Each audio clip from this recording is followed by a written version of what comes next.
Julho de 44. O solo bielorrusso ainda não havia recuperado o fôlego após a Operação Bagration. E a oeste de Lviv, uma nova massa de blindados alemães já se acumulava. Não eram remanescentes, era equipamento novo. O grupo de exércitos Ucrânia do Norte deslocava reservas para a rodovia, e havia uma lógica férrea no movimento daquelas colunas de aço pelas estradas florestais da Galícia. Manter o corredor, preservar o flanco e retardar a ofensiva soviética rumo ao oeste. O primeiro-tenente Smirnov recebeu o radiograma às 6 da manhã. Texto curto. Na estrada em direção ao cruzamento na marca 47, 3 unidades de blindados pesados. Presumivelmente Panthers. Direção do movimento, leste. Tempo de aproximação, estimado. Smirnov dobrou o mapa e o guardou no porta-mapas. Volkov, aos veículos. Nada mais. Não era necessário. O Panther não é apenas um tanque. É um problema de geometria. Blindagem frontal de 80 mm, inclinada a 55 graus. A longa distância, o canhão soviético de 85 mm simplesmente não vencia esse ângulo. O projétil deslizava, ricocheteava, perdia-se na terra ou no céu. Os alemães sabiam disso.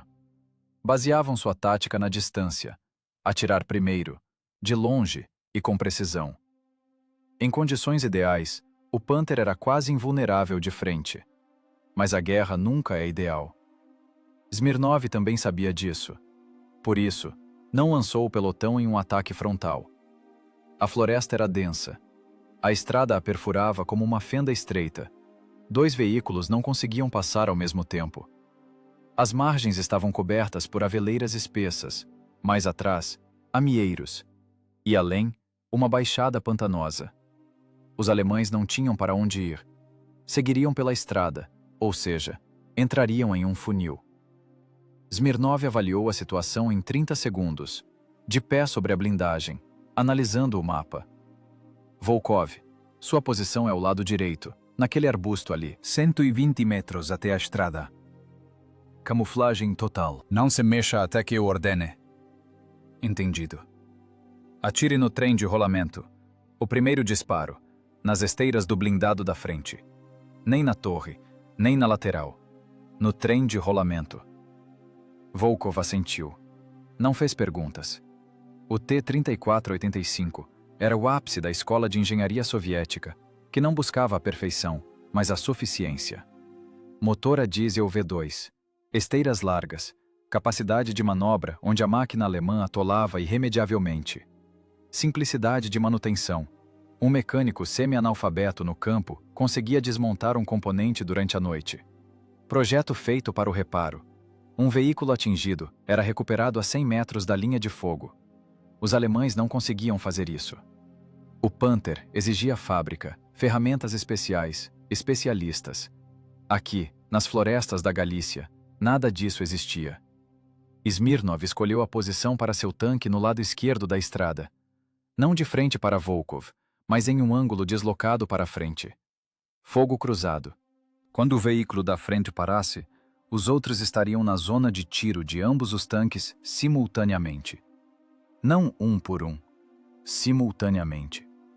Isso era fundamental. O motorista Kravchenko posicionou o T-34 no arbusto em marcha ré. Galhos cortados cobriram a blindagem. O cano do canhão apontava para a estrada através de uma abertura na aveleira. 3 metros de camuflagem viva. Da estrada não se via nada. Distância de abertura de fogo, 300 metros, disse Smirnov ao atirador Petrenko. Referência, o pinheiro seco no acostamento direito. Quando o líder passar por ele, fogo ao meu comando. Entendido. Munição à mão? 6 perfurantes prontas. Smirnov desceu para a torre e bateu a escotilha. Escuridão lá dentro, cheiro de óleo e metal. Nesses momentos, a máquina deixa de ser um monte de ferro e se torna algo vivo. Respira, range, espera. Esperaram por 40 minutos. Ninguém falava. Os alemães avançavam sem reconhecimento prévio. Esse foi o primeiro erro deles. A coluna de 3 Panthers movia-se pela estrada florestal com a confiança da força. Máquinas pesadas, canhões potentes, a esperança de que as unidades soviéticas naquela área já tivessem sido repelidas ou dispersadas. Eles não esperavam uma emboscada. Esperavam um combate aberto, onde seu canhão de cano longo pudesse operar a 1000 metros. Smirnov não lhes deu essa chance. A terra começou a vibrar levemente. Um ronco característico, máquinas pesadas a diesel, um rugido de outra tonalidade, não soviético. O Panther pesava 45 toneladas. A terra sentia o peso. Petrenko colou o olho na mira. Não se mexia. Kravchenko mantinha as rotações do motor no mínimo, apenas o suficiente para não apagar. Silencioso. Quase imperceptível para ouvidos externos, mas dentro do veículo, aquele som pressionava os nervos. Pela fresta de observação, Smirnov via o clarão da estrada, por enquanto, vazia. Apenas poeira à frente. Uma nuvem amarelada quase imperceptível acima da copa das árvores. Eles estavam vindo. Mais um minuto. Talvez menos. E então, a primeira silhueta. O cano longo do canhão, a torre inclinada característica, as rodas de apoio largas. Um Panther. Smirnov respirava compassadamente. É importante manter o ritmo. Quando a respiração falha, as mãos começam a tremer. E mãos trêmulas aqui significam a morte.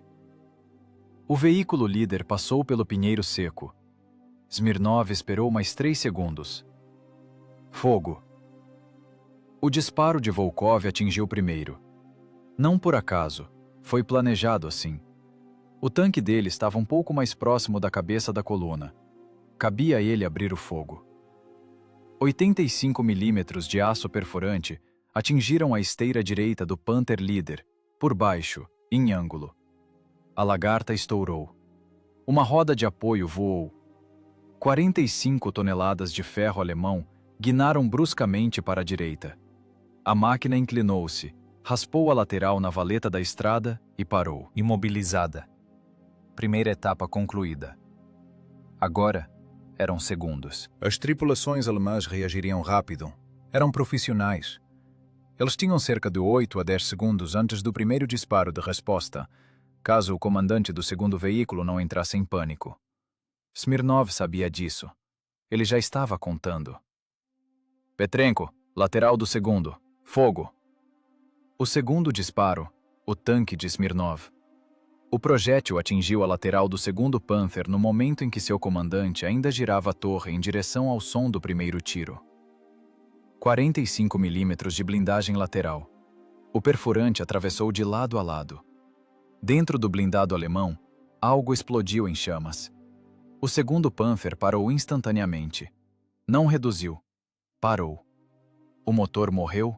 A torre travou em meio giro. Fumaça começou a sair do compartimento do motor.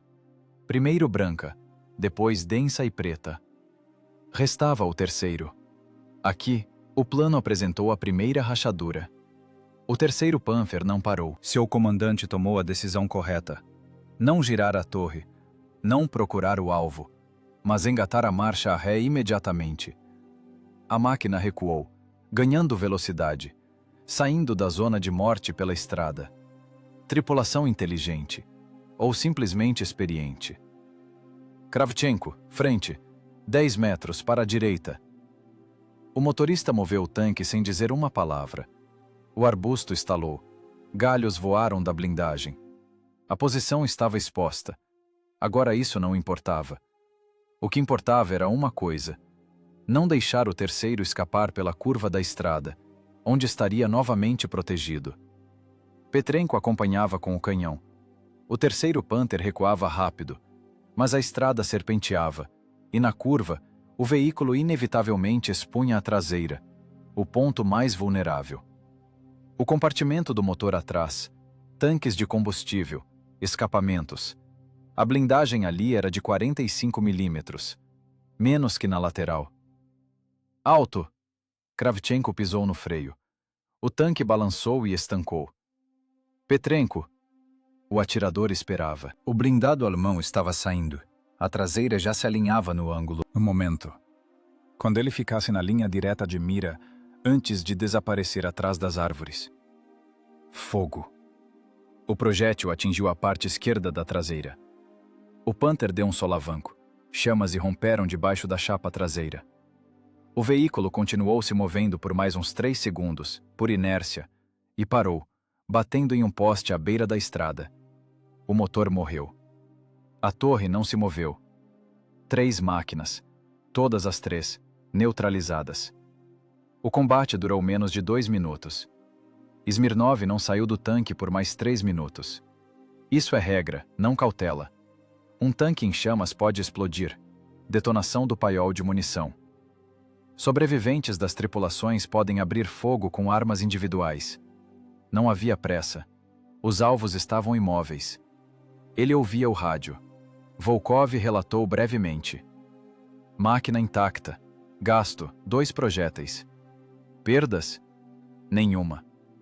Smirnov abriu a escotilha e levantou-se na torre. A estrada estava coberta por uma fumaça densa e gordurosa, com aquele cheiro específico de metal e borracha queimados que não se confunde com nada. 3 silhuetas na fumaça. A primeira inclinada na valeta, a esteira estendida pela estrada como uma corrente abandonada. A segunda queimava de forma constante, calma, quase metódica, como se devesse ser assim. A terceira enfiada na floresta à beira da estrada, com uma longa língua de fogo saindo da traseira. Smirnov desceu da blindagem, aproximou-se do primeiro Panther, parou a 5 metros, escotilhas fechadas. Isso podia significar várias coisas. Ou a tripulação não teve tempo, ou não conseguiu. Ele não ficou olhando por muito tempo. Virou-se para Volkov, que já havia saído de seu tanque e vinha pela estrada, inspecionando sua própria blindagem enquanto caminhava. Danos?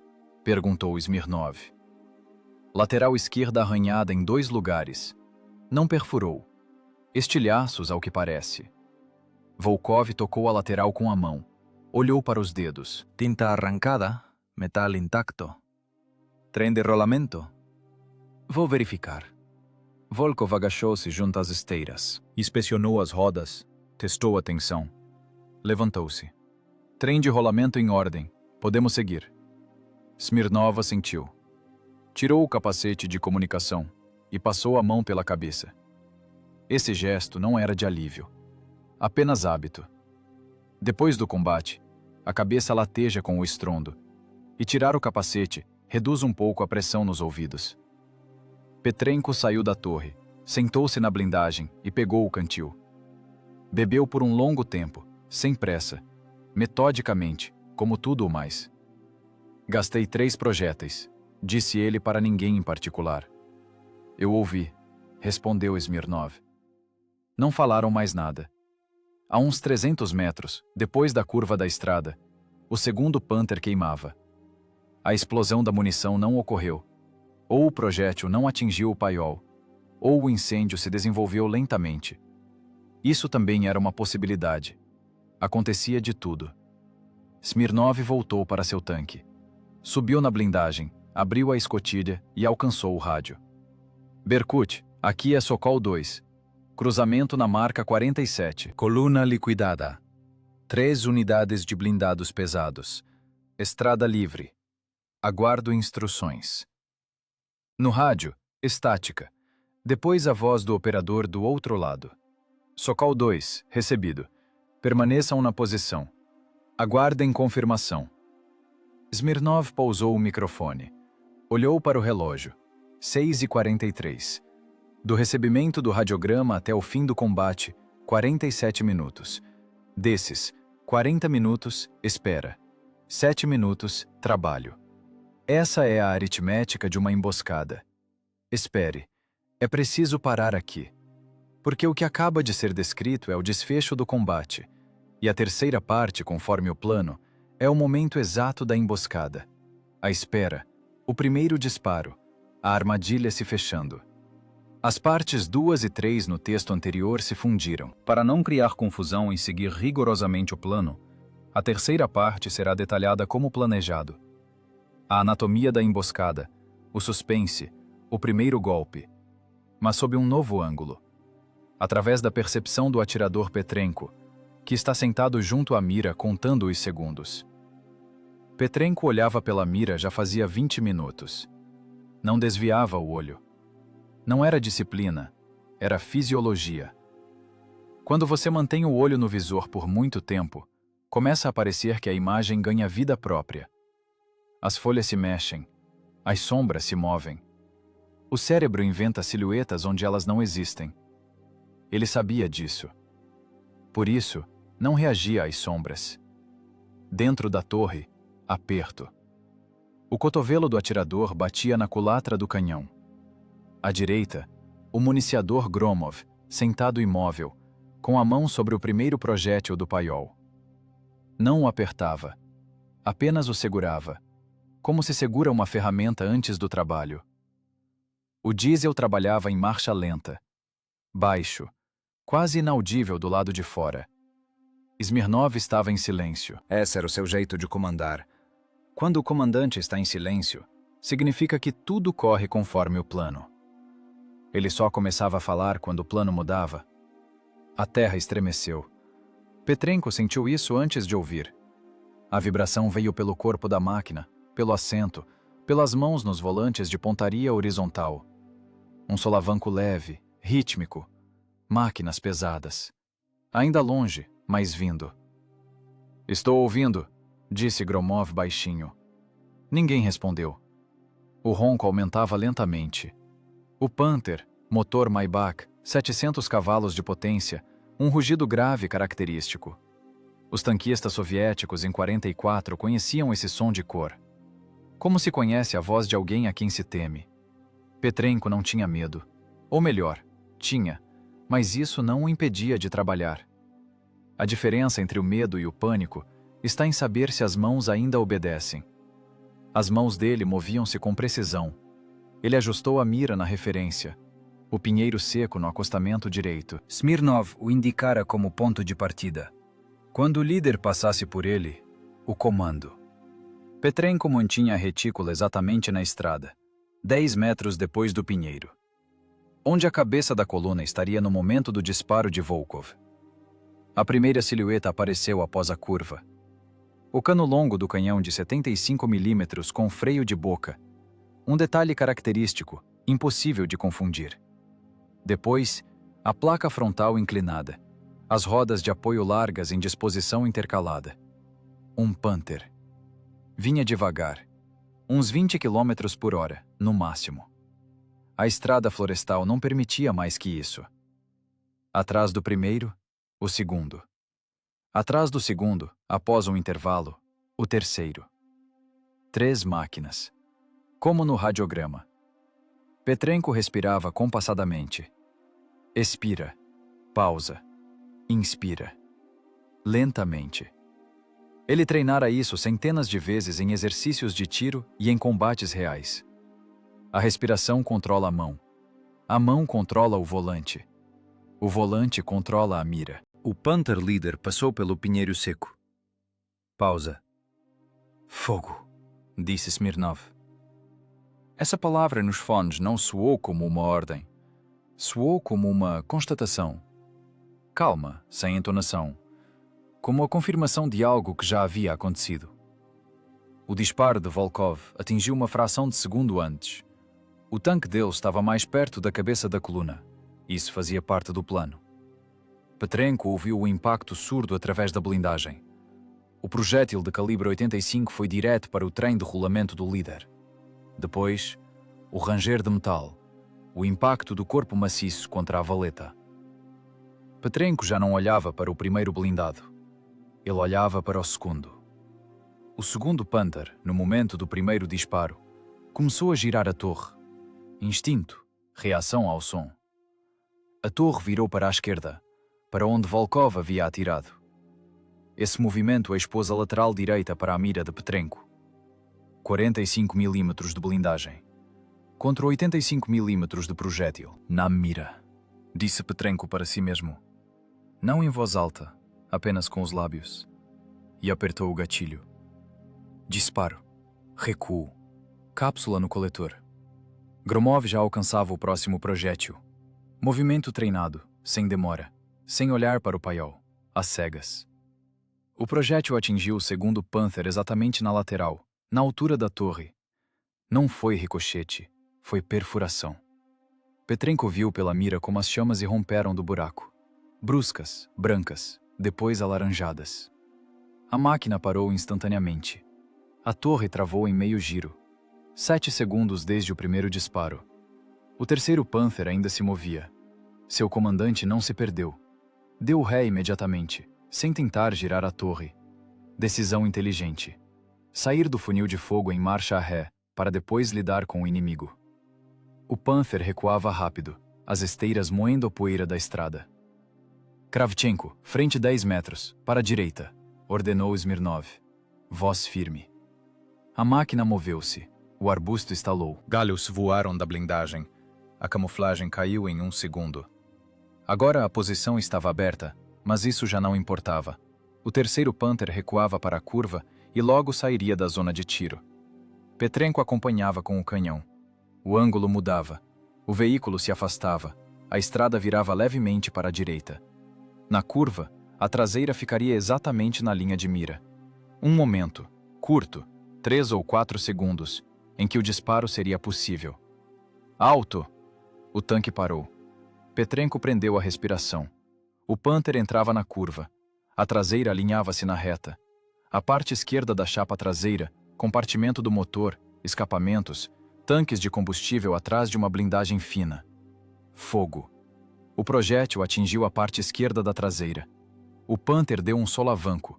Não parou na hora. Percorreu mais 3 metros por inércia e estancou, batendo o bico no acostamento. Chamas irromperam debaixo da chapa traseira. O motor morreu. Petrenko tirou o olho da mira. Piscou. Acabou. 3 projéteis, disse ele baixinho. Não era um relatório. Apenas em voz alta, para registrar para si mesmo. Gromov, ao lado, estava em silêncio. Segurava nas mãos o quarto projétil, que acabou não sendo necessário. Colocou-o cuidadosamente de volta no paiol. Travou o fixador. Lá fora, fumaça. Estalo de borracha queimada. O cheiro de pólvora queimada entrava até pelas escotilhas fechadas. Em um tanque sempre cheira mal após os disparos. Mas agora esse cheiro vinha também de fora, denso, pesado. Petrenko tirou a luva. Olhou para a mão. Os dedos não tremiam. Isso era um bom sinal. Vamos analisar o que aconteceu. Sem palavras desnecessárias. O Panther é uma máquina criada para vencer em um cenário específico. Terreno aberto, longa distância. Primeiro disparo. Se o tanque alemão atirasse primeiro a 800 metros ou mais, ele vencia quase sempre. Canhão de cano longo de 75 milímetros, velocidade inicial do projétil de quase 1000 metros por segundo. A 1 quilômetro, atravessava a blindagem soviética de lado a lado. Mas essa máquina tinha um calcanhar de Aquiles. Não um, vários. Smirnov construiu todo o plano em torno deles. A blindagem lateral do Panther é de 45 milímetros. Vertical, sem inclinação. O canhão soviético de 85 milímetros a perfurava a 300 metros sem esforço. O projétil passava direto, como um prego incompensado. Todos sabiam disso. Os alemães também sabiam. Por isso mesmo, o Panther tentava nunca expor a lateral. Smirnov tirou dele essa escolha. O esquema era simples até a brutalidade. O primeiro tanque atinge o trem de rolamento do veículo líder. O tanque imobilizado começa a girar a torre em direção ao som do disparo. Instinto, reflexo, decisão tática correta em condições normais. Mas girar a torre com o chassi imóvel significa uma coisa. A lateral do chassi fica desprotegida. Nesse momento, o segundo tanque, posicionado em ângulo, atinge a lateral exposta. Causa. Ação. Resultado. Foi assim que funcionou com o segundo Panther. A torre virou para a esquerda, para Volkov. A lateral abriu-se, para Petrenko. O projétil entrou na lateral na altura do compartimento de combate. Dentro da máquina alemã, naquele momento, havia 5 homens. Petrenko não pensou nisso quando apertou o gatilho. Pensar nisso significa hesitar. Hesitar significa errar. Errar significa dar a eles tempo para responder. Ele apertou. O projétil partiu. A física fez o seu papel. Um projétil perfurante, ao atravessar a lateral, não apenas perfura o metal. Ele cria atrás de si uma nuvem de estilhaços de blindagem incandescentes. O chamado efeito pós-perfuração. Os estilhaços voam dentro do compartimento de combate a uma velocidade muitas vezes superior à de uma bala. Eles não deixam chances. Depois, o combustível. Depois, a munição, se o calor chegar até ela. O segundo Panther queimou rápido. O terceiro saiu em marcha ré, uma manobra inteligente, a única correta naquela situação.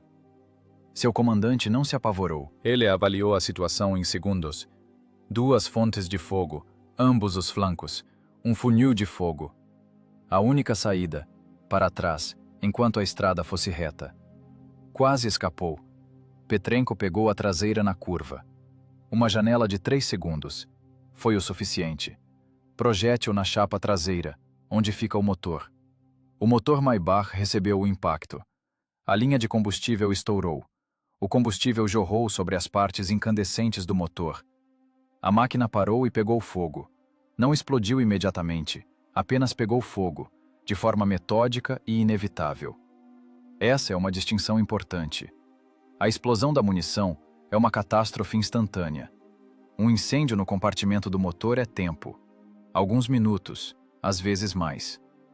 Tempo que a tripulação tem para sair. Se eles saíram, Smirnov não sabia. Sua tarefa era outra. Ele saiu da torre 8 minutos após o fim do combate. Não imediatamente. Manteve a pausa, como exigia a instrução.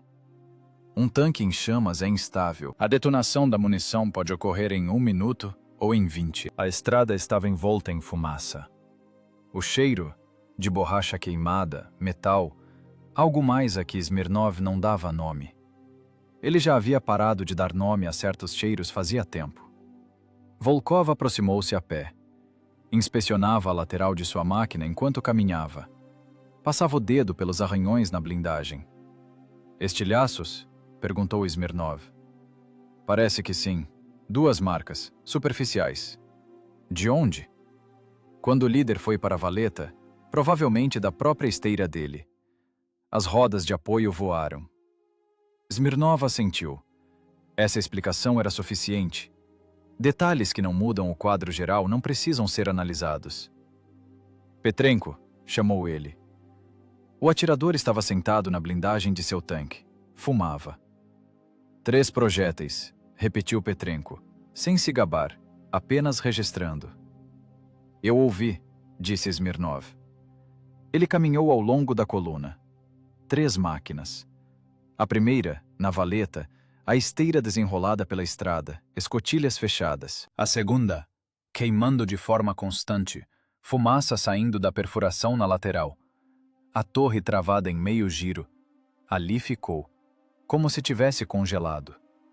A terceira, no acostamento, fogo saindo da traseira, mas já mais fraco, baixando. Ele parou junto à segunda.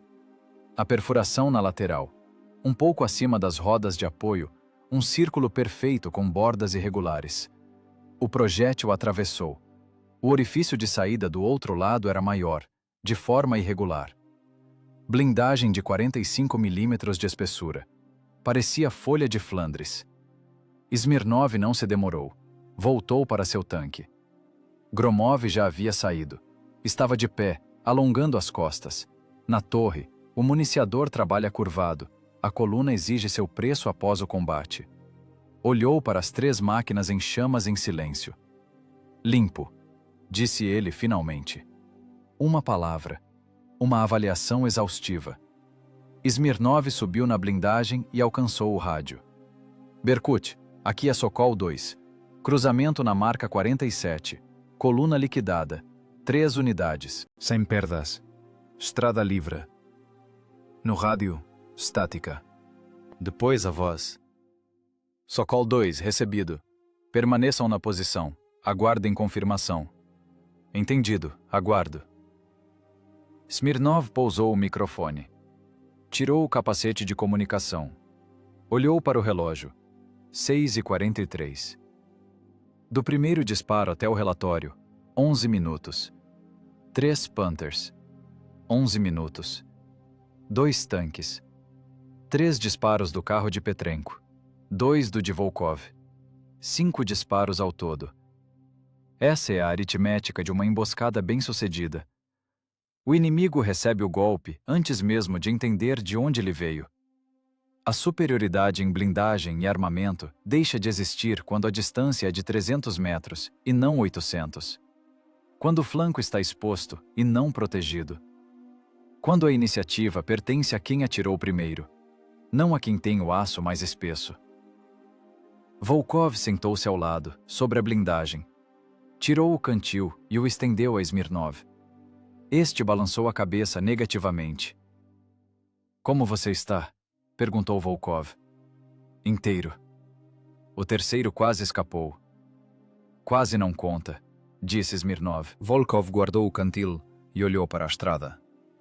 A fumaça baixava lentamente. No bosque, pairava aquele silêncio peculiar que surge após o estrondo. Não um silêncio real, mas um simulacro dele. Os ouvidos ainda não haviam voltado ao normal. Os pássaros ainda não tinham retornado. A floresta ainda mantinha sua pausa. Depois, em algum lugar distante entre as copas das árvores, um gaio gritou. A guerra continuava. O gaio silenciou. Smirnov percebeu isso.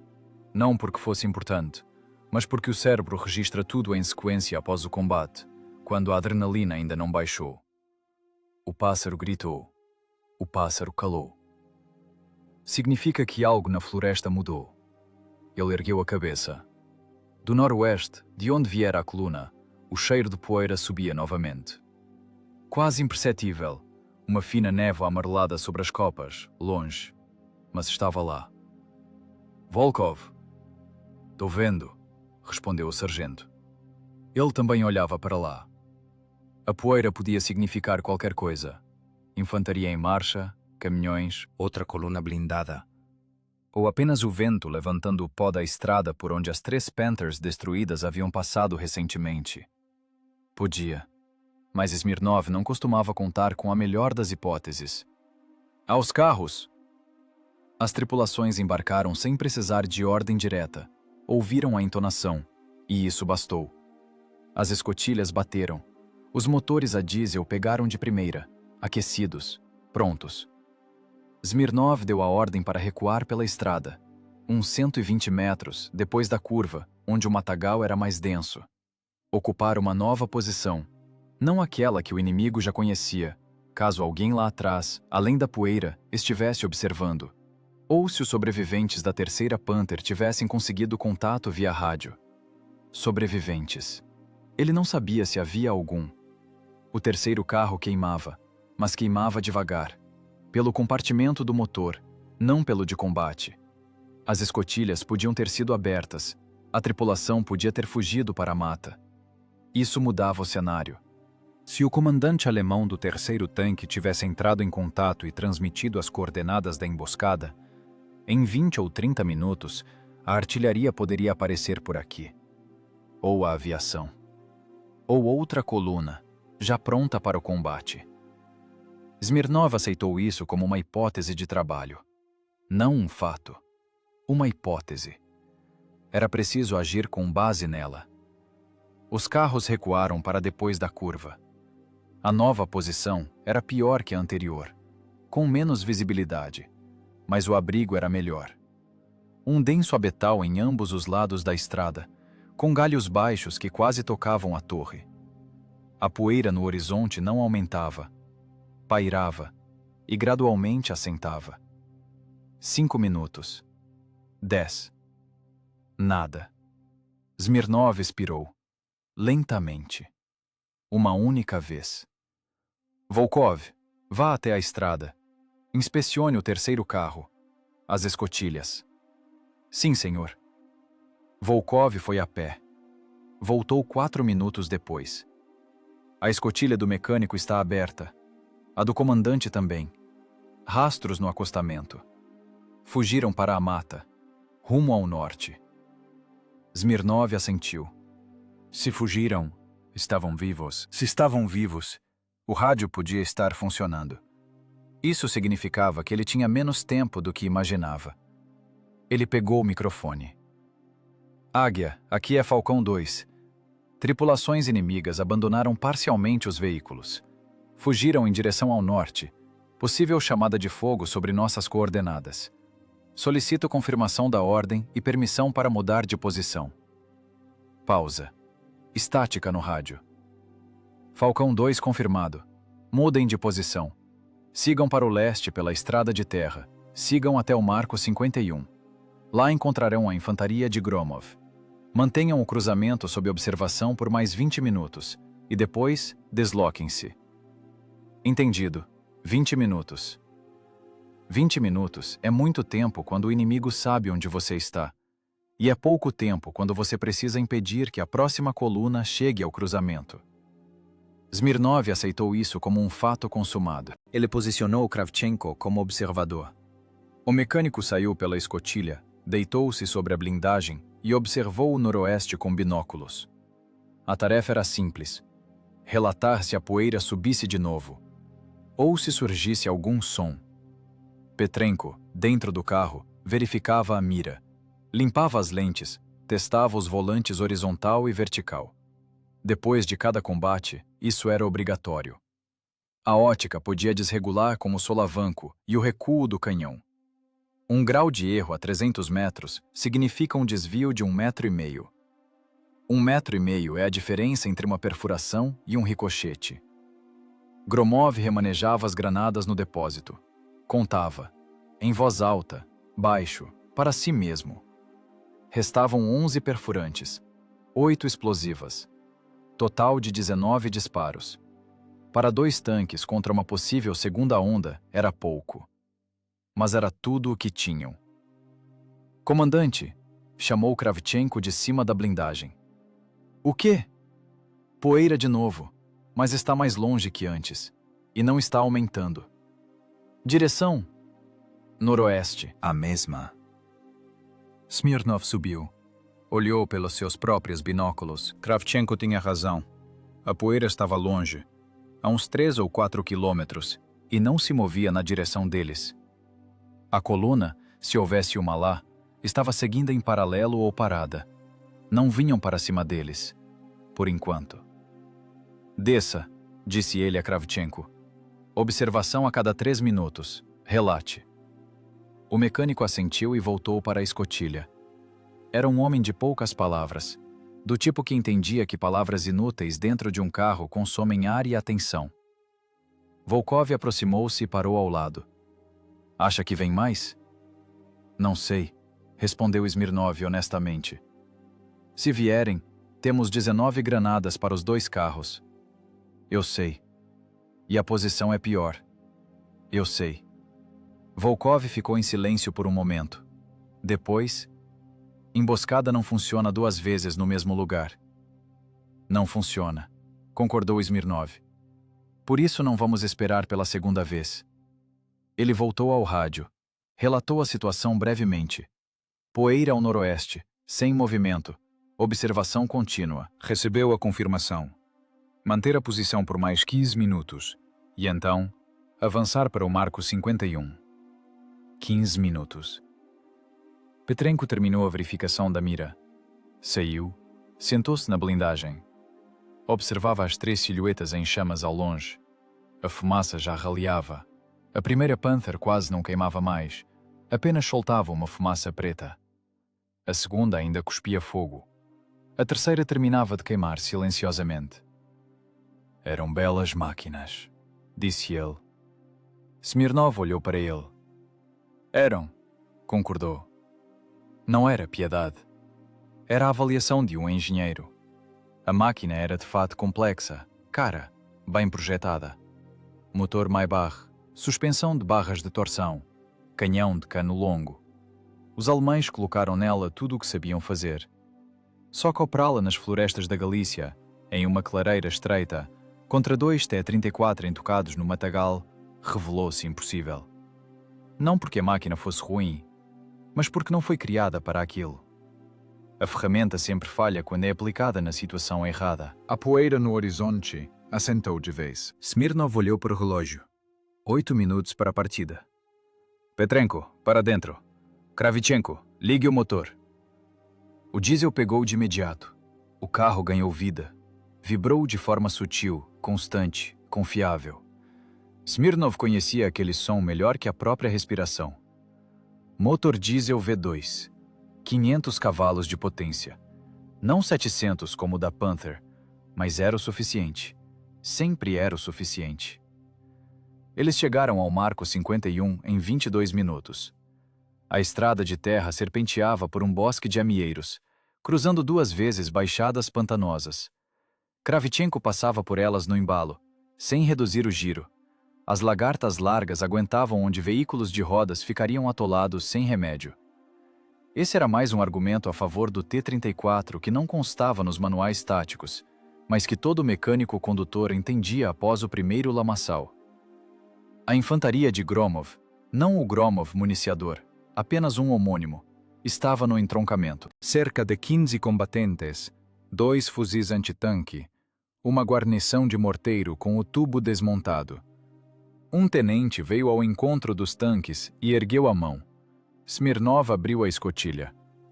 3 Panthers no Marco 47, disse ele sem preâmbulos. Todas as 3 imobilizadas. A tripulação da terceira fugiu para a mata ao norte. Estão armados. Direção, o setor de vocês. O tenente assentiu. Curto, profissional. Virou-se para os seus homens e disse algo. 2 soldados com fuzis antitanque deslocaram-se imediatamente para a orla da floresta. A estrada para o cruzamento está livre? Perguntou o tenente. Livre, mas tem fumaça lá. Desviem pelo acostamento, se necessário. Entendido. A conversa durou 40 segundos. Não era necessário mais que isso. Smirnov fechou a escotilha. Os carros pararam para um breve descanso. Dar fôlego aos motores. Verificar o trem de rolamento. Repor o que fosse possível. Kravchenko enfiou-se imediatamente debaixo do carro. Inspecionava as rodas de apoio e a tensão das lagartas após o trecho pantanoso. Gromov abriu a chapa traseira, verificando a fixação dos elos sobressalentes das lagartas. Petrenko estava sentado na blindagem, em silêncio. Smirnov acomodou-se ao lado dele. Tirou o mapa. Abriu-o sobre o joelho, segurando-o contra o vento. Até as forças principais eram 12 quilómetros em linha reta. Pela estrada, uns 18, considerando os desvios. 1 hora de marcha, talvez menos, se a estrada aguentasse. Ele marcou com lápis o cruzamento no Marco 47. Anotou o horário. Escreveu brevemente. 3P, liquidadas. Guardou o mapa. Comandante, chamou Kravchenko lá de baixo. O quê? Roda de apoio traseira esquerda. Rachadura na banda de rodagem. Não é crítico, mas até a noite pode abrir de vez. Smirnov desceu da blindagem. Agachou-se. Olhou. A rachadura atravessava a banda de borracha. Rasa, por enquanto. Mas Kravchenko tinha razão. Até a noite, após 18 quilômetros de terra, podia estourar. Temos reserva? Temos uma. Mas a troca leva 40 minutos, no mínimo. Smirnov endireitou o corpo. 40 minutos era muito tempo. A ordem era avançar imediatamente. Vamos assim mesmo. Se estourar, paramos e trocamos. Sim, senhor. Kravchenko não discutiu. Aceitou a decisão do comandante como um fato. Fora tomada com consciência do risco. Então não havia o que debater. Junto ao carro de Volkov, Petrenko e o mecânico do sargento, o soldado Sazonov, estavam parados olhando para a lateral. Onde os estilhaços haviam riscado a pintura, o metal brilhava como prata fresca. Profundidade? Perguntou Petrenko. Uns 3 milímetros, não mais, disse Sazonov. Foi um pedaço da banda de rodagem de uma roda que voou. Como o comandante disse. Veja, o rastro é arredondado, não é cortante. Sorte. Sorte, concordou Sazonov, sem emoção. Essa palavra aqui significava algo bem concreto. 3 milímetros é um arranhão. 5 centímetros para a direita, ou 10 milímetros mais profundo, e seria a perfuração da chapa lateral, na altura do tanque de combustível. A diferença entre um arranhão e um incêndio é exatamente isso que chamam de sorte. Volkov aproximou-se e olhou para o flanco. Por fora quase não dá para ver, disse ele. Na inspeção a gente dá um jeito. Diga que raspou no mato durante a camuflagem, respondeu Petrenko. E foi o que aconteceu. Era verdade. Parcial, mas verdade. Smirnov reuniu as tripulações brevemente. Não foi uma formação, apenas ficaram juntos ao lado do carro. Partimos em 5 minutos. Volkov vai na frente, eu fecho a coluna. Distância de 50 metros. Ritmo médio, sem correr. Kravchenko, fique de olho na roda traseira esquerda. Relate a cada 5 quilômetros. Perguntas?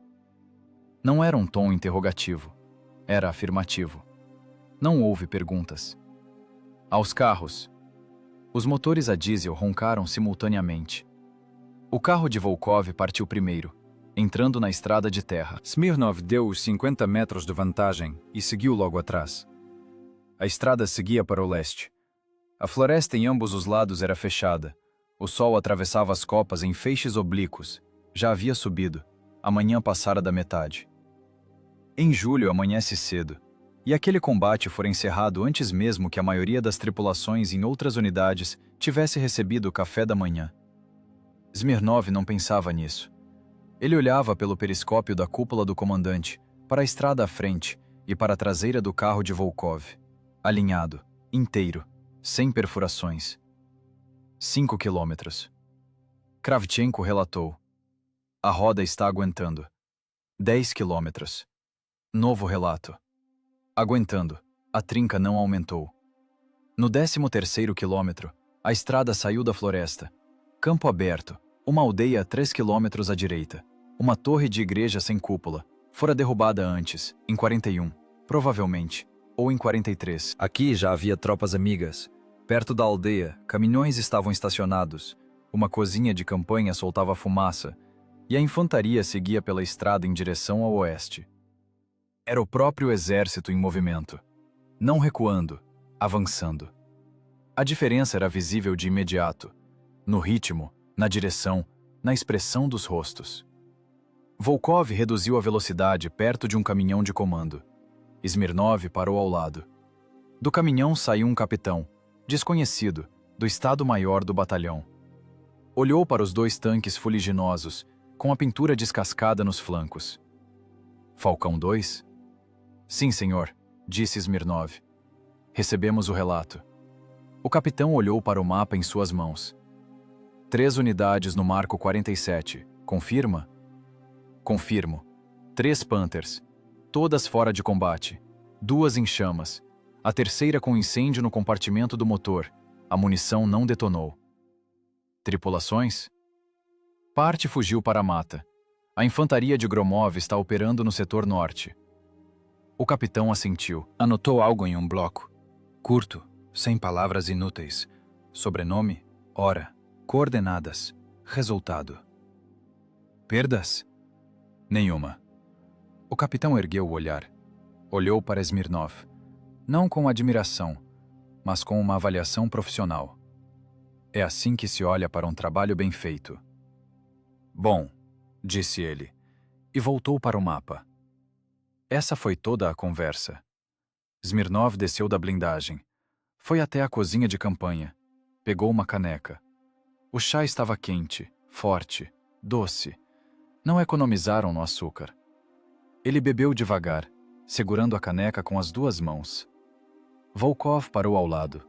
Também pegou uma caneca. Ficaram ali em silêncio, olhando para o oeste, de onde tinham vindo. Sobre a floresta, longe, em 2 pontos, subiam colunas verticais de fumaça. Pretas, densas. Dava para ver a uns 10 quilômetros de distância. 3 Panthers, queimando. Volkov deu um gole no chá. E a sua roda? Perguntou ele. Kravchenko diz que chegamos lá. Então chegaremos. A fumaça ao oeste não baixava. Erguia-se reta, sem vento, alta. Uma fumaça assim é um bom ponto de referência para os aliados e uma péssima notícia para quem viesse atrás da coluna destruída. Smirnov terminou o chá. Devolveu a caneca. Aos carros, disse ele. Estão à nossa espera. A cozinha de campanha ficou para trás. Os carros seguiam para o leste, em direção às forças principais, e dentro do tanque, tudo voltou ao ritmo habitual. O ronco do diesel, a vibração da carcaça, o cheiro de óleo e metal quente. Esse ritmo era quase calmante. Quase, porque nunca se podia relaxar. Mas o corpo conhecia aquele ritmo e relaxava um pouco. Gromov pegou uma estopa, começou a limpar a culatra do canhão, metodicamente, sem pressa, em movimentos circulares. Após cada disparo, a fuligem acumulava no metal, e se não fosse removida, o ferrolho começava a travar no próximo combate. Um detalhe que se tornava um problema no momento mais impróprio. 3 tiros hoje, disse ele baixinho, dirigindo-se mais ao canhão do que a alguém em particular. Petrenko não respondeu. Estava sentado junto à mira. Não olhava por ela. Apenas estava ali, encostado na blindagem da torre, olhos fechados. Não dormia. Não se dorme em um tanque em movimento. O solavanco não deixa. Apenas descansava. Kravchenko conduzia o carro com firmeza, escolhendo o melhor trilho, desviando dos buracos profundos. Ele sentia a roda traseira esquerda. Não ouvia, sentia mesmo, através do manche dos pedais, como se sente o pulso. Por enquanto, aguentava. Smirnov observava pela cúpula do comandante. A estrada estava vazia. Não se via ninguém à frente, apenas as marcas das lagartas na poeira. A coluna passara por ali antes, o que significava que a estrada fora reconhecida, sem minas, ou que já haviam sido removidas. De qualquer forma, Volkov ia na frente, e, enquanto o carro dele estivesse inteiro, podia-se seguir atrás. A confiança em unidades mecanizadas funciona exatamente assim. 7 quilômetros depois, Kravchenko relatou. A roda está aguentando. A trinca não avançou. Recebido. Mais 5 quilômetros, e uma aldeia surgiu à frente. Não aquela com a igreja. Outra, menor. Umas 30 casas ao longo da estrada. Parte queimada, parte intacta. Junto à última casa, 2 caminhões e um carro blindado estavam parados. Sobre o telhado, uma antena, o posto de comando. Volkov reduziu. Smirnov entrou no rádio. Águia, aqui é Falcão 2. Aproximando-me de Malaya Krinitsia. Visualizo seu posto de comando. Falcão 2, recebido. Posicionem-se na saída norte. Manutenção técnica, remuniciamento. Tempo de parada, 2 horas. 2 horas. Era inesperadamente muito tempo. Significava que a próxima missão ainda não fora definida, ou que esperavam a chegada de outras unidades.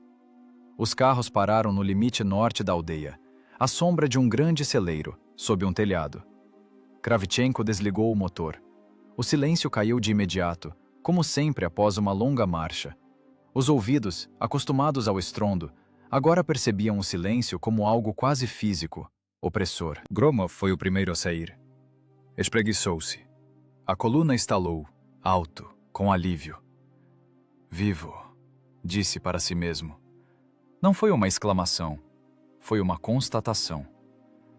Petrenko abriu a escotilha, saiu, sentou-se na blindagem. Tirou o capacete de tanquista.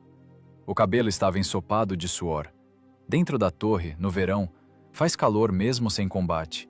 E durante os disparos a temperatura subia tanto que as cápsulas queimavam as mãos mesmo através das luvas.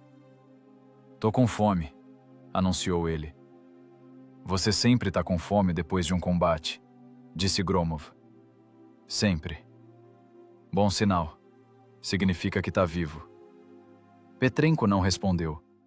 Pulou da blindagem e foi procurar a cozinha. Smirnov desceu do carro por último. Deu uma volta completa no tanque, devagar, em círculo.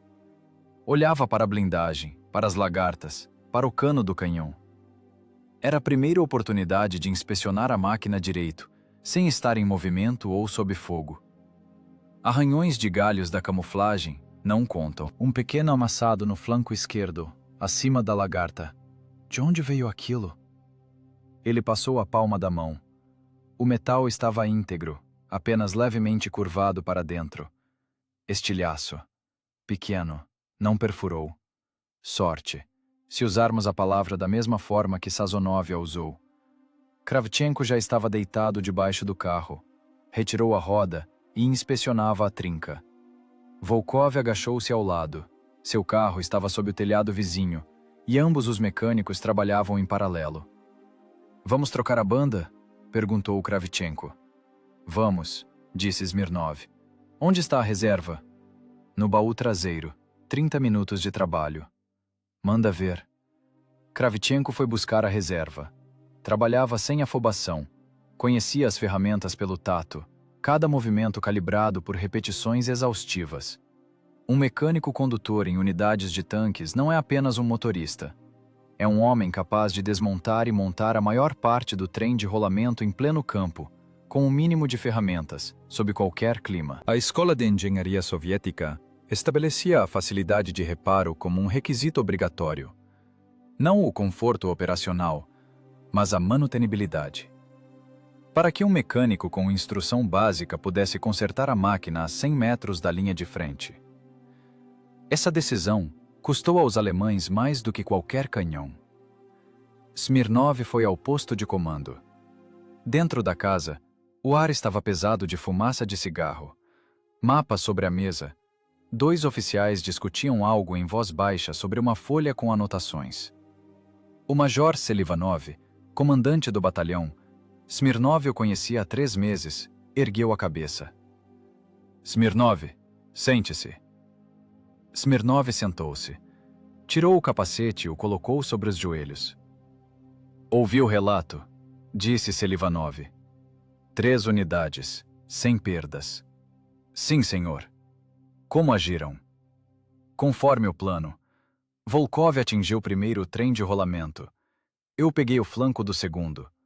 O terceiro foi pego na curva, pela traseira. O terceiro deixou a tripulação sair. As escotilhas estavam abertas, rastros para o norte. A infantaria de Gromov está operando lá." Selivanov assentiu, pegou um lápis e marcou algo no mapa. "O flanco do Volkov foi riscado. Estilhaço do trem de rolamento. Não houve perfuração." "E o seu?" "Roda de apoio. Estamos trocando a banda agora. Trem de rolamento em ordem." "Munição?" 13 perfurantes, 8 explosivas. Total do pelotão." Selivanov anotou. "Vamos repor. O caminhão chega em 40 minutos." Ele largou o lápis, olhou diretamente para Smirnov, não com distância oficial, mas como um militar olha para outro. "Trabalho limpo", disse ele. Não era um elogio no sentido comum. Era uma avaliação da qualidade do serviço. Como se fala de uma tarefa bem executada, sem adornos desnecessários. "A posição permitiu", respondeu Smirnov. Ele não deu mais detalhes. A posição era boa. O inimigo avançava sem reconhecimento. As condições favoreceram a emboscada. Isso não diminuía o que fora feito. Era apenas a verdade. Selivanov assentiu levemente. Aceitou a resposta. "Descanse." Em 2 horas, nova ordem. Smirnov levantou-se, colocou o capacete. "Sim, senhor." Ele saiu do posto de comando. Petrenko estava sentado contra a parede da casa com um pedaço de pão e uma caneca. Estendeu a caneca a Smirnov, sem perguntar, apenas estendeu. Smirnov pegou. Deu um gole. O chá esfriara, mas isso não importava. Ele sentou-se ao lado do atirador contra a parede da casa. O sol já estava alto. Amanhã virara dia. Em algum lugar distante ao oeste, ouviu-se um estrondo abafado. Artilharia. Nossa ou deles. Impossível distinguir a essa distância. A guerra seguia. Não parava por 1 minuto sequer. Apenas mudava de lugar. Enquanto eles estavam ali sentados, bebendo chá frio e esperando a nova ordem, Em algum outro lugar, tiros eram disparados, máquinas queimavam, a infantaria tomava posições. Petrenko mastigava o pão, olhava para o céu. Quanto tempo você acha que ainda falta? Perguntou ele. Smirnov sabia do que ele estava falando. Até o fim da guerra? É. Não sei, disse Smirnov, honestamente. Mas falta menos do que já passou. Petrenko assentiu. Foi a resposta suficiente. Ficaram sentados em silêncio por mais alguns minutos. Detrás do celeiro vinha um som metálico de batidas. Kravchenko trocava a roda. Um som rítmico, profissional. O trabalho continuava. O caminhão com a munição chegou em 45 minutos. Não 40 como Selivanov prometera, mas isso não surpreendeu ninguém. Na guerra, cronogramas existem como referências, não como compromissos. O caminhão, um Studebaker americano do Lend-Lease, parou entre dois tanques. Da carroceria, começaram a descarregar os caixotes. Gromov os recebia e os organizava nos paióis da torre. As perfurantes de um lado, as explosivas de outro, cada uma em seu nicho. Cada projétil em seu devido lugar. No combate, a mão deve encontrar o tipo de munição necessário às cegas, pela posição no depósito, sem perder um segundo sequer olhando. Isso não é uma instrução, é uma condição de sobrevivência. Sazonov, o mecânico condutor de Volkov, ajudava pelo outro lado. Trabalhavam em silêncio, passando os caixotes em corrente. 15 perfurantes e 10 explosivas para cada blindado. No total, 50 projéteis para o pelotão. Carga de combate completa restabelecida. A essa altura, Kravchenko já tinha terminado o serviço na roda de apoio. Limpou as mãos com estopa, deu a volta no blindado e verificou a tensão da lagarta. Bateu com a palma da mão na lateral, um gesto curto, de satisfação. Está pronta, disse ele a Smirnov. Combustível? Tanques atestados. Abastecemos enquanto vocês estavam no QG. Smirnov assentiu. A máquina pronta. Isso era o principal. Todo o resto era secundário. Ele voltou ao QG 40 minutos antes do fim do prazo de estacionamento. Não porque tivesse sido chamado, ele apenas queria ver o mapa. O mapa sobre a mesa havia mudado. Novas marcações, novas setas. Selivanov estava debruçado sobre ele com 2 oficiais. Falava baixo, movendo o lápis. Smirnov ficou de lado, sem atrapalhar, apenas ouvindo. A ofensiva se expandia em larga escala. A primeira frente ucraniana pressionava para o oeste. Lviv era o objetivo, e várias colunas avançavam simultaneamente em direção à cidade. Os alemães tentavam segurar os flancos, deslocando reservas por estradas vicinais, justamente porque as rodovias principais já estavam sob o fogo da artilharia soviética. Os 3 Panthers na cota 47 avançavam exatamente como uma dessas reservas, rápido, pela estrada da floresta, para fechar uma brecha na região do cruzamento. Não chegaram. Aquilo não era apenas metal destruído. Era uma brecha fechada do lado soviético e uma aberta do lado alemão. Selivanov virou-se para Smirnov. Olha aqui. Ele apontou com o lápis para um ponto a leste de Lviv. Aqui os nossos estão travados. Os alemães seguram a elevação com artilharia. Preciso de um grupo blindado para uma manobra de flanco. Você vai integrar o grupo. Mais 4, T-34. E uma companhia de infantaria em caminhões. Deslocamento em 1h20. Smirnov estudou o mapa. O trajeto, através da mata, saída em um trecho aberto de cerca de 2 quilômetros, depois, mata novamente. O trecho aberto era o risco. A artilharia alemã na elevação poderia varrer a coluna. Cobertura aérea? Perguntou ele. Solicitada, não garantida. Entendido. Essa também era uma constante da guerra. Solicitada, não garantida. A aviação operava conforme suas próprias prioridades, e um grupo blindado de 6 tanques poderia não ser o alvo mais importante naquela hora específica. Perguntas? Nenhuma. Vá se preparar. Smirnov saiu. Parou junto à porta e acendeu um cigarro. Fumava raramente, apenas nesses intervalos entre receber a missão e o momento de agir. Olhou para seus blindados sob o telheiro. O carregamento da munição havia terminado. Gromov fechou a escotilha do paiol. Petrenko dizia algo a Sazonov. Este ouvia e assentia. Kravchenko estava deitado na sombra, sob o blindado. Não trabalhava, apenas descansava de olhos fechados. Mecânicos sabem dormir em qualquer lugar e a qualquer hora. É uma habilidade profissional. Volkov aproximou-se de Smirnov. Ficou sabendo? Sim, em 1h20. Aquele trecho aberto é complicado. É, concordou Smirnov. Vamos passar rápido. Se a artilharia não nos pegar. Se. Volkov assentiu. Aceitou aquele se como um parâmetro de trabalho, não como motivo para preocupação. Preocupação não ajudava a atravessar trechos abertos mais rápido. Smirnov terminou o cigarro. Sentou-se na blindagem de seu carro, pegou o diário de operações, um caderno gasto com capa de oleado. Abriu na página de hoje. Escreveu. Data. Região de operações. Destruídos. 3 tanques pesados tipo Panther. Perdas próprias. Nenhuma. Consumo de munição. 5 projéteis perfurantes no total do pelotão. Danos mecânicos. Trinca na bandagem da roda de apoio traseira esquerda do carro número 1. Reparada pela guarnição. Tempo da operação, 11 minutos. Só. Nenhuma palavra a mais. O diário de operações não é lugar para descrições. Apenas fatos, apenas números, apenas o resultado. Esse diário iria depois para o QG do batalhão, de lá para o QG do regimento. O oficial de operações transferiria os dados para o mapa de situação. 3 unidades inimigas, cruzamento mantido, flanco protegido. Em algum lugar acima, esses números entrariam no relatório operacional. Impessoal, seco, em meio a várias páginas de texto denso. 3 Panthers. Uma linha no relatório. Smirnov fechou o diário, guardou-o no porta-mapas. Petrenko aproximou-se e sentou-se ao lado. Nova missão? Perguntou. Deslocamento em 1h20.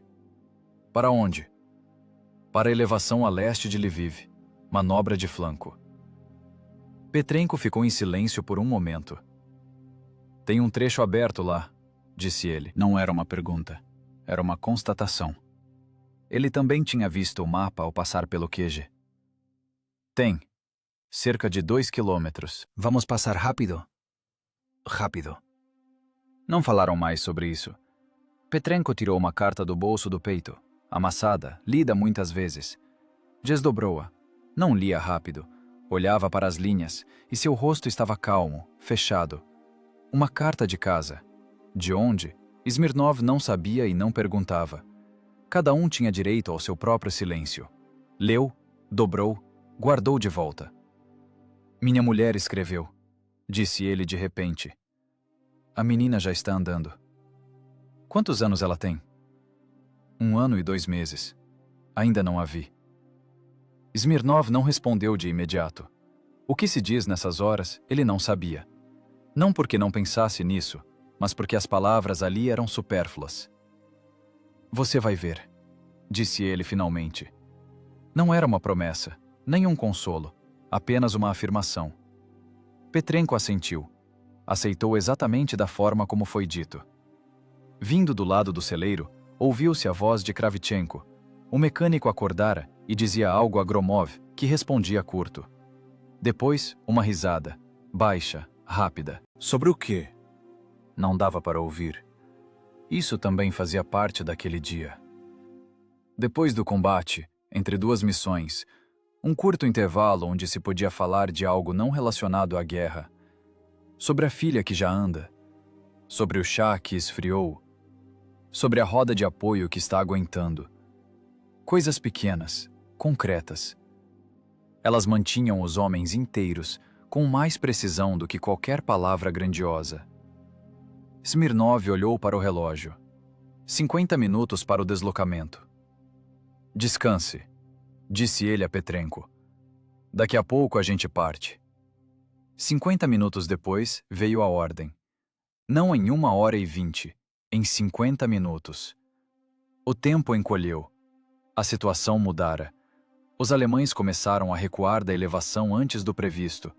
Era preciso pressionar imediatamente, antes que a retirada se tornasse um desprendimento organizado. O próprio Selivanov saiu. Não mandou um mensageiro. Smirnov, partida agora. O grupo já está na estrada. Sim, senhor. Nada mais foi dito. Kravchenko deu partida no motor de primeira. Ele não estava dormindo, apenas deitado, e ouviu os passos de Selivanov antes mesmo de ele abrir a boca. Mecânicos sentem o momento de começar da mesma forma que sentem uma falha na suspensão, através de algo que não tem nome exato. Petrenko guardou a carta, colocou o capacete de tanquista, mergulhou para dentro da torre. Gromov ocupou o posto de municiador. Com um movimento habitual, pôs a mão no primeiro projétil do paiol, perfurante, como sempre o primeiro. Volkov já estava em movimento. Seu blindado saía debaixo do telheiro, manobrando para a estrada. Sazonov mantinha as rotações constantes, sem solavancos. Smirnov ocupou seu lugar, fechou a escotilha. Pelotão, sigam-me, distância de 50 metros, ritmo máximo para o terreno. Eles saíram para a estrada e entraram na coluna. À frente, 2 tanques desconhecidos de outra companhia, depois Volkov, depois Smirnov, e mais 2 blindados fechando a retaguarda. 6 T-34. Atrás deles, os caminhões com a infantaria, poeira, o ronco dos motores. A coluna avançava rápido. A floresta em ambos os lados da estrada era densa. Bétulas, álamos, alguns pinheiros. O sol já passara do meio-dia. As sombras se alongavam para o leste. A estrada estava castigada. Sulcos profundos, bordas desmoronando. Kravchenko mantinha o blindado na crista entre os sulcos, onde o solo era mais firme. 7 quilómetros até o trecho aberto. Smirnov contava o tempo. 7 quilómetros em solo acidentado. Uns 15 a 17 minutos. Depois, 2 quilómetros de campo aberto. Lá a velocidade poderia aumentar. Solo firme, seco, a gosto. Mas lugar aberto é lugar aberto. Ele entrou no rádio com os carros da frente. 1. Aqui é Falcão 2. Assim que sairmos no campo, ritmo máximo, não parem. Mantenham a distância, mas não se aproximem demais. Sair da zona é a prioridade. Copiado, Falcão 2. A mata raleava. As árvores se afastavam gradualmente. Primeiro mais clarões, depois arbustos, depois a borda. E então, o campo. Smirnov o viu através da cúpula do comandante. Largo, levemente inclinado, com arbustos esparsos nas bordas. A elevação ao oeste, uma crista nítida, a uns 4 quilômetros. Era de lá que a artilharia alemã operava, se é que ainda estavam lá. Kravchenko, velocidade máxima. O diesel urrou. O blindado deu um salto à frente. Não há outra forma de dizer. Ele saltou mesmo. As lagartas morderam o solo firme e arremessaram 40 toneladas para a frente. Smirnov foi prensado contra o encosto do assento. Os carros da frente já iam a plena velocidade. A poeira subia em colunas altas atrás deles. Volkov mantinha a distância. Os da retaguarda não ficavam para trás. Primeiro quilômetro. Silêncio. No sentido de que não havia explosões de artilharia. Apenas o ronco dos motores, os solavancos do casco nas irregularidades, poeira entrando pelas frestas de visão. Smirnov olhava para a elevação. Nenhum clarão. Os alemães calados. Talvez tivessem partido. Talvez estivessem escolhendo o momento. Talvez nem estivessem lá. O reconhecimento às vezes chegava atrasado em relação aos fatos. 1,5 quilômetro. Comandante! A voz de Petrenko. Clarão na elevação. À esquerda da crista. Visualizado. O projétil caiu a 300 metros à frente da coluna. À direita, um tiro longo. A explosão levantou uma coluna de terra. Estilhaços assobiaram ao lado. Tiro de aferição. O próximo seria mais preciso. Kravchenko, 10 graus à esquerda. Não reduza a velocidade. O blindado guinou levemente para a esquerda. Smirnov acionou o rádio. Todos. Desvio à esquerda. Mantenham o ritmo. Não parem. O segundo projétil caiu mais perto, a uns 150 metros, à esquerda da coluna. O apontador alemão estava fazendo o enquadramento. O primeiro longo, o segundo curto. O terceiro seria no meio. Kravchenko, direita. Rotação no máximo. O blindado deu uma guinada para a direita. Uma manobra em velocidade total.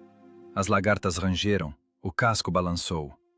O terceiro projétil caiu exatamente onde a coluna estava meio segundo atrás. Smirnov não olhou para a explosão. Mantenham o ritmo. Mais 400 metros até a mata. 400 metros em velocidade máxima. Menos de 1 minuto. Mas 1 minuto sob fogo de artilharia corrigido não é 1 minuto. É um tempo à parte, dilatado, onde cada segundo tem um peso diferente. O quarto projétil, longo, o apontador alemão perdeu a correção após a manobra da coluna. A floresta se aproximava. Os carros da frente já entravam na linha das árvores. A velocidade caiu, mas eles estavam protegidos. Volkov logo atrás, Smirnov em seguida. A mata engoliu o blindado. Galhos chicotearam a torre, as lagartas morderam o solo macio.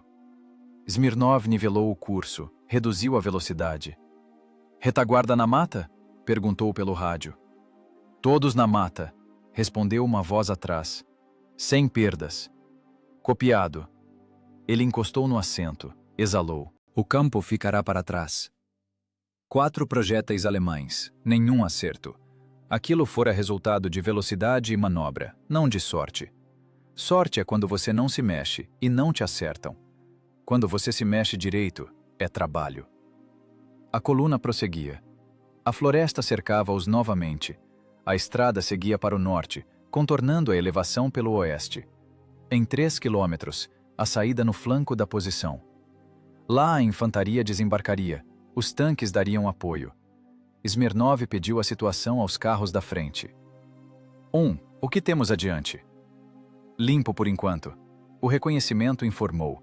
Os alemães começaram a recuar da elevação há 20 minutos. Uma retaguarda está segurando. "Retaguarda de quanto?" 2 canhões, presumivelmente. Talvez infantaria com Panzerfausts. Panzerfaust. Isso mudava a tática. Na mata, em combate aproximado, um único soldado com um Panzerfaust era mais perigoso que um Panther em campo aberto. Alcance de 30 metros, a blindagem do T-34 era perfurada de lado a lado. "Todos! Infantaria à frente ao entrar em contato. Tanques não entram na mata sem cobertura de infantaria." "Copiado." Os caminhões com a infantaria vinham atrás. O tenente da infantaria, Smirnov, não sabia o sobrenome dele, só o vira de relance na partida. Deveria ter ouvido a ordem pelo seu rádio. Ouviu. Confirmou. A coluna diminuiu a marcha. A floresta tornava-se mais densa. Mata velha, com pinheiros altos. Sub-bosque ralo. Boa visibilidade entre os troncos, uns 30 ou 40 metros. Isso dava uma chance de notar a infantaria inimiga antes que chegassem à distância de tiro. Talvez. Smirnov abriu a escotilha. Ficou de pé na torre. Olhava para frente e para os lados. O vento vinha de frente. Trazia o cheiro de resina de pinho e, em algum lugar nele, quase imperceptível, fumaça.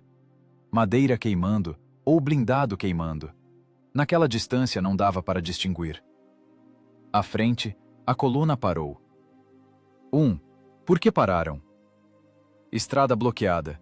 Árvore derrubada. Artificial. Corte de serra. Não foi tempestade. Obstrução. A retaguarda alemã trabalhava conforme o manual. Bloquear a estrada. Escolher a posição. Esperar. "Infantaria à frente", ordenou Smirnov. "Tanques parados. Não se mexam até que a infantaria linke os flancos." Era uma pausa. Forçada. Correta. Smirnov estava de pé na torre, ouvindo a floresta. Em algum lugar à frente, a infantaria já avançava entre as árvores, com cautela, em lances curtos. Longe. Não se ouvia nada, apenas a mata. Depois, uma rajada curta de metralhadora. Pausa. Mais uma. E silêncio novamente. 7 minutos depois, a voz do tenente da infantaria pelo rádio. Flancos limpos. 2 com Panzerfaust, neutralizados. Abandonaram os canhões na retirada. Não tiveram tempo de levar. A estrada estará aberta em 3 minutos.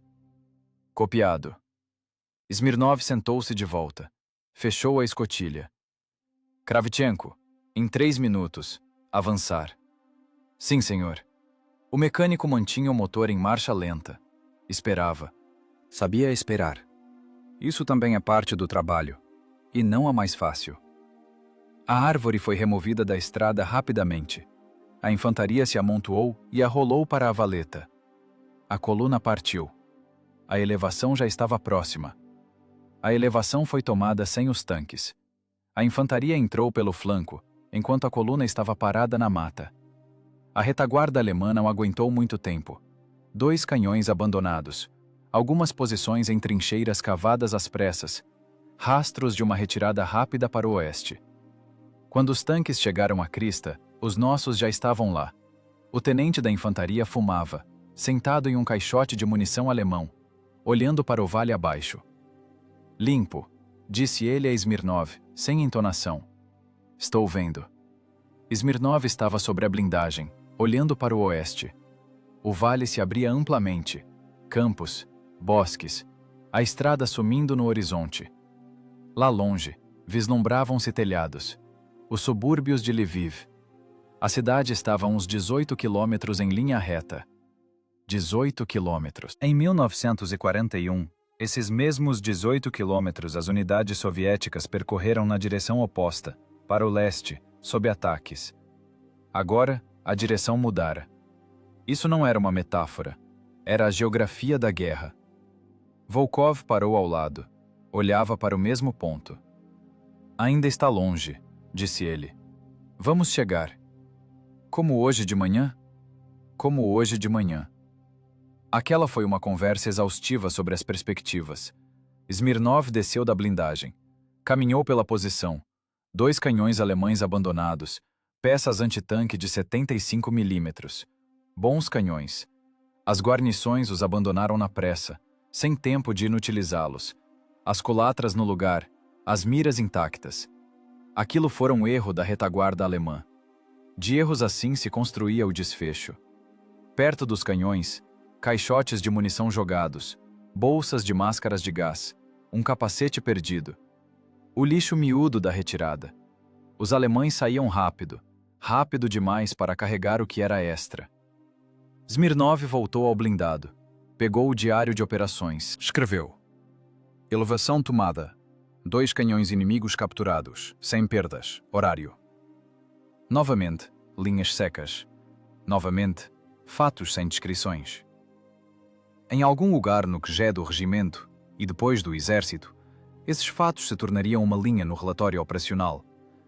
Elevação tal, tomada em tal hora, sem perdas.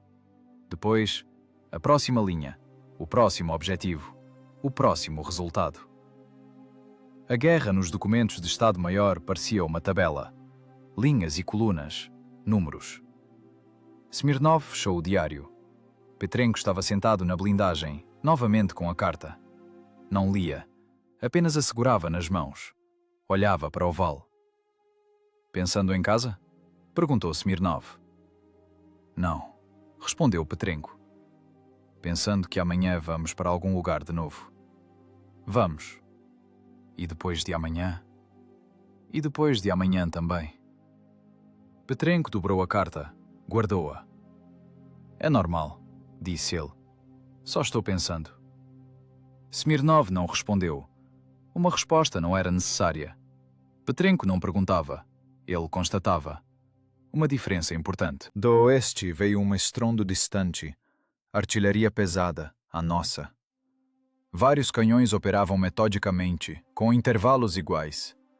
Lá, além do horizonte, a ofensiva prosseguia, ampla, em várias camadas, em várias direções simultaneamente. O pequeno episódio na mata junto à cota 47 era um entre dezenas de episódios que aconteceram hoje de manhã em uma frente de centenas de quilômetros. 3 Panthers, uma posição, 11 minutos. Ao lado, simultaneamente, outros pelotões faziam o seu. Outros apontadores apertavam o gatilho. Outros mecânicos mantinham a marcha sob fogo. Outros comandantes escolhiam posições e davam ordens curtas. Aquilo não era a façanha de um pelotão. Era o trabalho de um exército. Pelo rádio veio uma nova ordem, 30 minutos após a chegada à elevação. A voz do operador era estável, sem entonação. Falcão 2, desloquem-se para a junção com as forças principais. Rota, pela estrada via Malaya-Krinícia para o oeste. Transmitindo coordenadas do ponto de reunião. Smirnov anotou as coordenadas. Copiado, em deslocamento.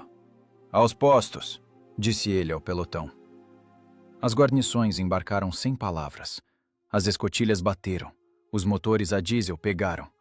Smirnov ocupou seu lugar. Olhou pela cúpula do comandante para o oeste. Um último olhar para o vale e os telhados distantes. E fechou a escotilha. Kravchenko, avançar. O blindado partiu.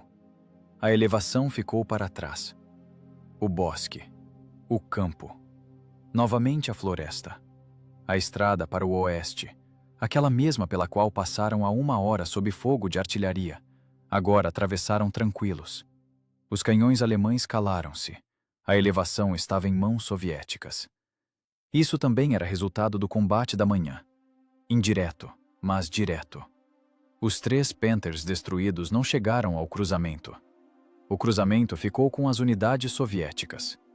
O cruzamento garantiu o movimento da coluna por aquela estrada. A coluna tomou a elevação. A elevação abriu o caminho para o vale. Uma corrente. Cada elo segura o próximo. Smirnov não pensava nisso. Não porque não entendesse, mas porque pensar nisso agora não tinha serventia. Sua função era levar o pelotão ao ponto de reunião. Lá, receber a próxima ordem. Executá-la. Depois, mais uma ordem. E outra. Até que acabe.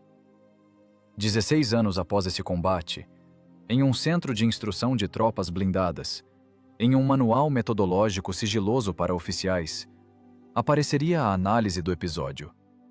Emboscada em cruzamento florestal, julho de 44, 2T-3485 contra 3 Panthers. Sem nomes, apenas o esquema tático. Setas, posições, distâncias, tempo. Uma conclusão de meia página.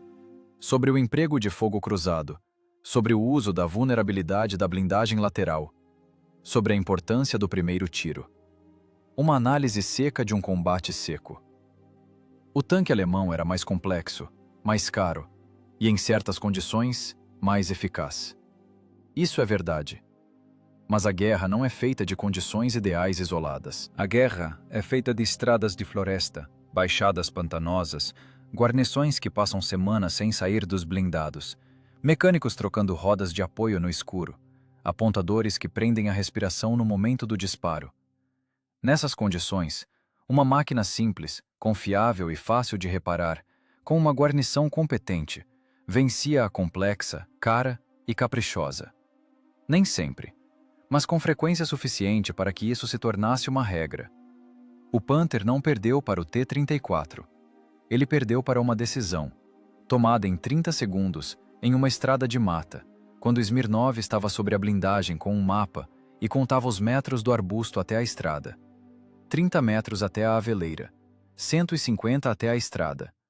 O ângulo entre as duas posições, cerca de 70 graus. Isso é o suficiente para um fogo cruzado.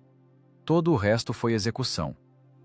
A coluna chegou ao ponto de reunião às 14 horas e 30 minutos. As forças principais estavam na bifurcação. Tanques, caminhões, tratores de artilharia, carros de comando. Grande movimentação. Muita gente. O ronco dos motores vindo de todos os lados. Smirnov parou no local indicado. Desligou o motor. Kravchenko saiu primeiro. Deu a volta no blindado. Agachou-se junto às rodas. Verificava aquela mesma traseira esquerda. A trinca continuava lá. Não aumentara durante o dia. Aguentou, disse ele. Estou ouvindo, respondeu Smirnov. Petrenko saltou da blindagem. Espreguiçou-se. Olhou para o carro de Volkov, que estacionava ao lado. Vivos, disse ele. Não foi uma exclamação. Foi uma constatação. A mesma da manhã. Só que agora, à tarde. Gromov limpava as mãos com estopa. Olhava para o pôr do sol. O céu ao oeste estava vermelho, com faixas escuras de fumaça flutuando sobre o horizonte. O combate de alguém continuava lá. Amanhã tem mais, disse ele. Amanhã tem mais, concordou Petrenko. Smirnov pegou o diário de operações. Abriu na página de hoje, já com várias anotações, da manhã até à noite. Escreveu a última linha. Chegamos ao local da reunião. Sem perdas. Equipamento operacional. Fechou. Guardou no porta-mapas. O oeste ardia com o pôr do sol e incêndios alheios.